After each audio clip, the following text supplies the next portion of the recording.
नमस्कार। प्रस्तुत है आज का चिंतन। वर्तमान समय में मानव अंतरिक्ष युग में जी रहा है। आज विज्ञान जगत में होड़ लगी है कि मंगल, बृहस्पति आदि ग्रहों पर स्थायी निवास के लिए बस्तियां बसाई जाएं। मानवीय सभ्यता लगभग यंत्रीकृत हो गई है एवं होती जा रही है। इस यंत्रीकरण की दौड़ में मानव की स्वयं की हैसियत भी एक यंत्र की तरह हो गई है। यहाँ न तो विज्ञान को नकारा जा रहा है और न उसको अनुपयोगी ठहराया जा रहा है। साधनों की आवश्यकता उपयोग के लिए है, न कि उपभोग के लिए। साधनों का उद्देश्य कोई साध्य होना ही चाहिए, किंतु यहाँ साधन सुविधाओं की प्रचुरता में साध्य स्वयं मुख छिपाए बैठा है। उसके महत्व की बात दूर, उसके अस्तित्व को भी इनकारा जा रहा है। साधनों का अंबार जुटा लेना ही पर्याप्त हो ऐसा नहीं है, किंतु इनकी प्रचुरता का एकांगीपन किसी को सुखी नहीं बना सकता। इनके उपयोग की कला भी आनी चाहिए, और इस कला का विकास मानवीय अंतराल के बलबूते की चीज़ है, न कि बाह्य शरीर की। इससे अनभिज्ञ होने के कारण तथा मात्र अपने स्वरूप को, शरीर एवं मन को बाह्य साधनों की परिधि में बांध लेने के कारण जीवन तनावपूर्ण एवं दुखमय होता जा रहा है।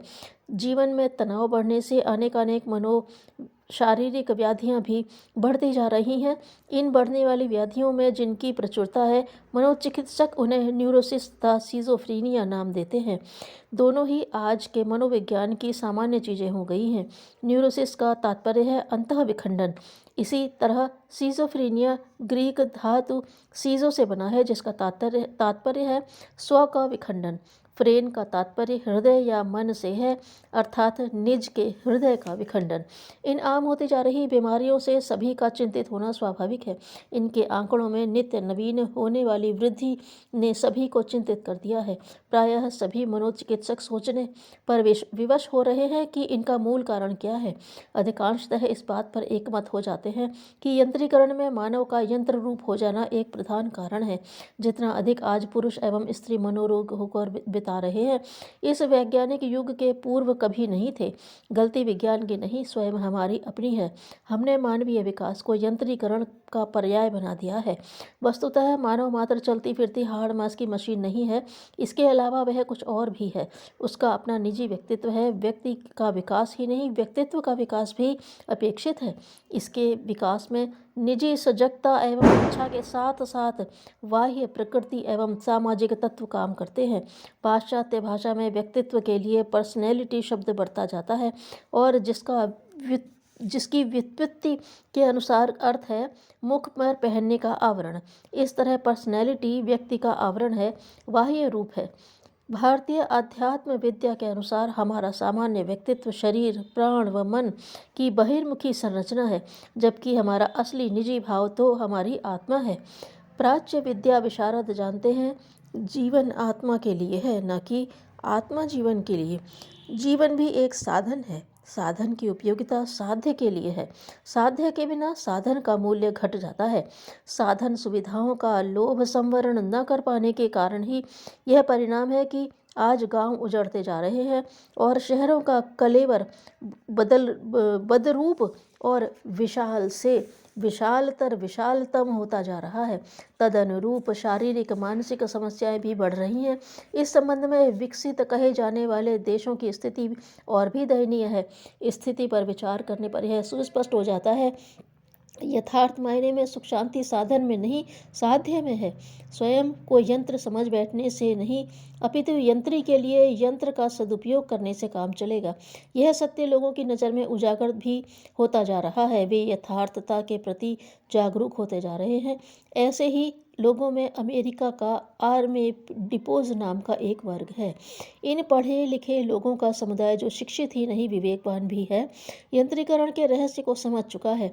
ये साधनों की चमक दमक के आवरण के पार की यथार्थता को भांप चुके हैं।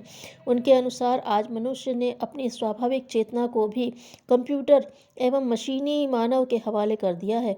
वह कभी निहायत भौतिक हो जाता है और कभी निहायत मानवतावादी। यथार्थ में न तो उसमें करुणा रह गई है, न ही मानवता। वह है मात्र संदेहवादी। उसे जीवन के प्रति भी संदेह है। इसी कारण नशे जैसी दुष्प्रवृत्तियों तथा मनोरोग जैसी व्याधियां बढ़ती जा रही हैं। वे कहते हैं कि एक ही उपाय है, कृत्रिमता एवं यंत्रीकरण से मुक्ति। इसके लिए इन लोगों ने ग्रामीण जीवन जीना शुरू किया है। इनके द्वारा बसाए गए छोटे छोटे गांव भारत के ग्रामों की ही अनुकृतियां हैं। इनका सामान्य एवं सीधा साधा जीवन अमेरिका वासियों को अपनी ओर आकर्षित कर रहा है। इस कारण दूरदर्शन एवं पत्र पत्रिकाओं के माध्यम से उन्हें वहाँ आदर्श के रूप में प्रस्तुत किया जा रहा है। कृत्रिमता से दूर संतोष सादगी से ही रहना, इसमें ही भलाई और संपूर्णता समाई है। यह मनःस्थिति उस राष्ट्र के निवासियों की है जहाँ कृत्रिमता साधनों के अंबार की चरम सीमा है। इनकी मनोवृत्ति का आकलन कर अनुमान लगाया जाना चाहिए कि सुख शांति सुख भोगों में नहीं वरन सादगी से रहकर जीवन व्यतीत करने में है। अपने यहाँ भी आवश्यकता शहरों का विकेंद्रीकरण करने की है, न कि ग्रामों का केंद्रीकरण करके शहर बसाने की। इसी में शांति सुख और एवं प्रसन्नता का राज है। कृत्रिमता का मोह जितना शीघ्र भंग किया जा सके उतना ही उत्तम है। यंत्रों का उपयोग तो उपादेय है, किंतु स्वयं यंत्रीकृत हो जाना किसी भी मूल्य में श्रेयस्कर नहीं है। जीवन का वास्तविक मूल्यों को पहचाना जाना चाहिए। जीवन के वास्तविक मूल्यों को पहचाना जाना चाहिए। इनको पहचान कर प्राकृतिक एवं सादगीपूर्ण रहन सहन हमें मनोरोगों से पूर्णतः छुटकारा दिलाकर वास्तविक सुख शांति प्रदान कर सकेगा। साथ ही वह चरम साधन बन भी उभर कर आ सकेगा जो इसकी आड़ में छिप गया है। इसकी ओर बढ़कर ही यथार्थ में जीवन का सदुपयोग करना संभव बन पड़ेगा।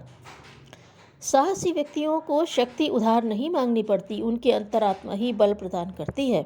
धन्यवाद।